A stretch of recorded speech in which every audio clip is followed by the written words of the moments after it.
श्रद्धा, तू MSCIT करतेस का? अगं हो, तुला तर माहिती आहे ना, बऱ्याचशा गव्हर्नमेंट एक्झामसाठी MSCITचं सर्टिफिकेट कंपल्सरी आहे. त्यामुळे मी MSCITचा क्लास जॉईन केला आहे. प्लस आपल्या कॉलेजेसमध्ये झालं, आपल्याला प्रेझेंटेशन बनवावं लागतं, डॉक्युमेंट्स बनवावं लागतं. प्रोजेक्टसाठी आपल्याला कम्प्युटरचं बेसिक नॉलेज असणं महत्त्वाचं आहे ना, त्यामुळे मी जॉईन केलं आहे. अगं मी पण आता पोलीस भरतीचा फॉर्म भरते आणि मला MSCITचं सर्टिफिकेट सुद्धा लागणार आहे. इतकंच काय, फॉर्म भरताना सुद्धा मला असंख्य अडचणी येत आहे. तर मला फॉर्म भरताना येणाऱ्या अडचणी किंवा मला समजत नसलेली माहिती मिळेल का या कोर्समध्ये मला? मग तुला MSCITमध्ये पूर्ण बेसिक टू ॲडव्हान्स पूर्ण कम्प्युटरचं नॉलेज प्रोव्हाइड केलं जाईल.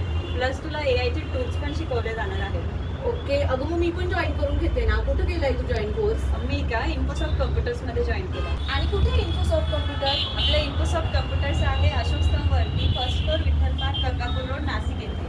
तिथे आपल्याला बॅचेस शिकवलं जात नाही. आपल्याला सेपरेटली प्रत्येक स्टुडंटला तिथे बेसिक टू ॲडव्हान्स सर्व गोष्टी कम्प्युटरच्या शिकवल्या जातात. अच्छा, अगं मग चांगलं आहे की मी जर ग्राउंडवरून आल्यानंतर मी माझ्या टाईमनुसार क्लासला जाऊ शकते.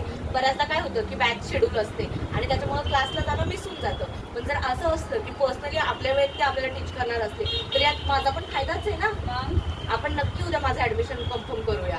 ओके, नक्की आहे. चालेल. आणि हे बघ, मला त्यांनी कोर्स कंप्लीट झाल्यानंतर बुक पण दिले आहे. त्यामध्ये पूर्ण बेसिक टू ॲडव्हान्स कम्प्युटरचं नॉलेज आहे. अच्छा, आणि फ्री दिलाय का त्यांनी? म्हणजे हो.